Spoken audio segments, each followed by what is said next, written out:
All right, we're back. We are on page 86 of the math analysis notes. We are solving trig equations. We're trying to use u-substitution as much as possible. And I keep saying that this is going to be a thing that you do over and over again. And it definitely is. Also, in real world time, if you're watching these like consecutively, it's like 30 minutes after the last video. It was so hot. I had the air conditioner on. I went and I shaved my head. I shaved my face, just like trying to cool down as much as possible. So hopefully it's not going to be as hot in here this time, but like, who knows? All right, so let's see if we can solve this. So there's kind of like a new little wrinkle here, and that would be this guy.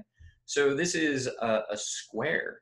And so I said in another video, and typically I just say this on these types of problems, it's usually better if you factor than if you try to solve it. But I'm going to just solve in kind of a algebraic way. So what I'm going to do is this. I'm going to say that I'm going to subtract 4, divide by -8, and get to the point where I have sine squared of 2x equals 1/2. And then it's a weird common misconception that the square root of 1/2 is 1/4. It is not.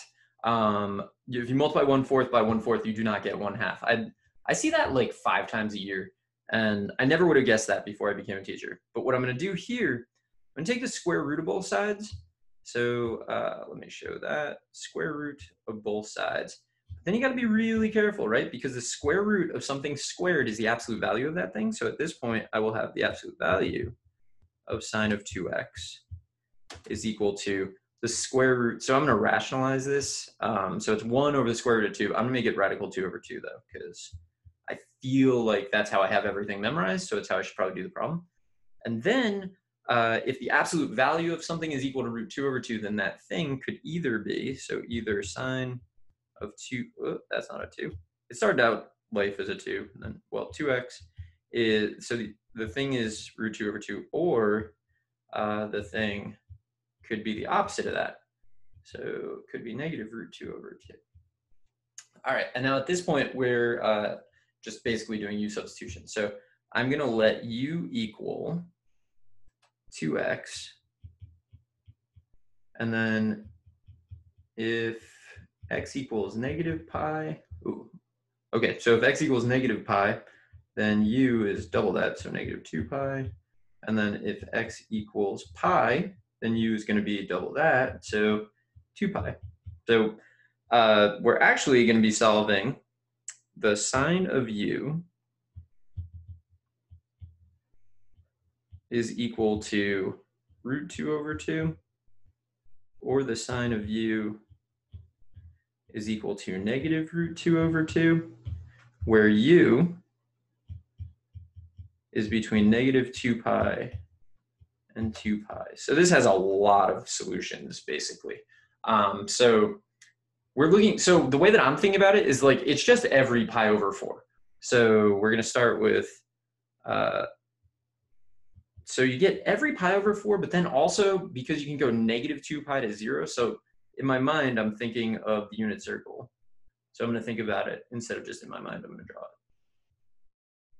I struggle on the last quarter of the circle, I struggle every time. All right, so I'm thinking that I get every pi over 4. So like this will work, this will work, this will work, this will work. That's between 0 and 2 pi, but I also have to go the other way. So like this is when we're going this way.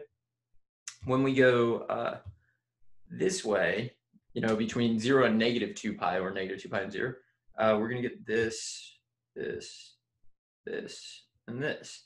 So I'm going to start, all of this is to say that I'm going to leave a giant space here and say it's pi over 4, 3 pi over 4, 5 pi over 4, and 7 pi over 4. So those are all of, these all come from 0 to 2 pi. But then I also know, I think I didn't leave a giant enough space. Maybe I did. I don't think so, because I got to put negative signs. All right, if we go the other way, so you can actually just like think about it because you know what they are. But really what you're doing is you're thinking that 2 pi, so I'm doing this sort of inconsistently, and I should have done it consistently. So going back, once we realized it was pi over 4s, we should have made this negative 8 pi over 4, to 8 pi over 4. And we also should have said that 2 pi is 8 pi over 4. So really the first one that we're going to do is 7 pi over 4 minus 2 pi. And that'll give us negative pi over 4. And then we should do 5 pi over 4 minus 2 pi, which should give us negative 3 pi over 4. Then we do 3 pi over 4 minus 2 pi is the negative 5 pi over 4. And then pi over 4 minus 2 pi is going to be negative 7 pi over 4. So these are our solutions for u, but we want our solutions for x. So now is where we search out what did we make u equal. So up here, u is 2x. We're going to replace this with 2x. And then we just have to divide everything by 2 this time. So this one's, it's not that bad, but most people miss out on half of the solution. So let me copy and paste, or just duplicate and move. So all we have to do is divide through by 2, and we will get x is negative 7 pi over 8, negative 5 pi over 8, 3 pi over 8, negative, I keep accidentally hitting the scroll bar, so it's like scrolling on its own a little bit. 3 pi over, there are just so many. 5 pi over 8, and 7 pi over 8. So these should be our solutions. So let's go to the calculator and check it. And then we'll come back and just want to like highlight the thing that's at the bottom of the page about absolute value and make sure that you're up on that. So I'm just going to try solve, and I think it'll work. Solve 4 minus 8 sine of 2x squared equals 0 for x, but then we got to limit it. So negative pi less than or equal to x less than or equal to pi, enter. So we get negative 7, negative 5, negative 3, negative pi over 8, which we had, and then all of the positives. So we got it. I mean, this is a method that is really effective because it's so, I think it's really effective because one, you memorize the unit circle, so you can just spit out the famous angles, which is like key to getting any of this done. But after that, it's because it's so organized. Like you just do the same steps every time. You're gonna get all your answers. You don't really have to worry about it. Key step that we went through here, I would say, is this one, where we realized that when you take the square root of something squared, you get the absolute value of that thing. If you forget that, you're in trouble. I know a lot of people skip that step and just say sine of 2x equals plus or minus root 2 over 2, which is also definitely right. It's just mathematically like what are you doing there? You know, like the rule is the square root of something squared is the absolute value of the thing. And then you go from there. So mathematically, and you want to get good mathematical habits, I think it's better to think of it in terms of this. The square root of something squared is the absolute value of that thing. And then it's a piecewise thing. So it's x if x is greater than or equal to 0, and then it's the opposite of x when x is less than 0.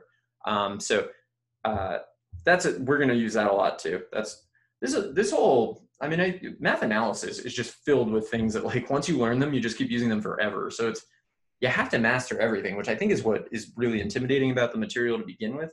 It's like in a lot of subjects, you'll like, you know, like geometry, for example, maybe you like weren't super good at, I don't know, circles or whatever, but then they stop and you just like start doing other types of things. Not the case here. Like if you're going to need this for other things, we're going to take for granted the fact that you can do it. So make sure you can do it. So, and all it takes is practice, a little bit of hard work, maybe a lot of hard work, who knows. But anyway, I'll be back in the next video to keep going. So I will see you there.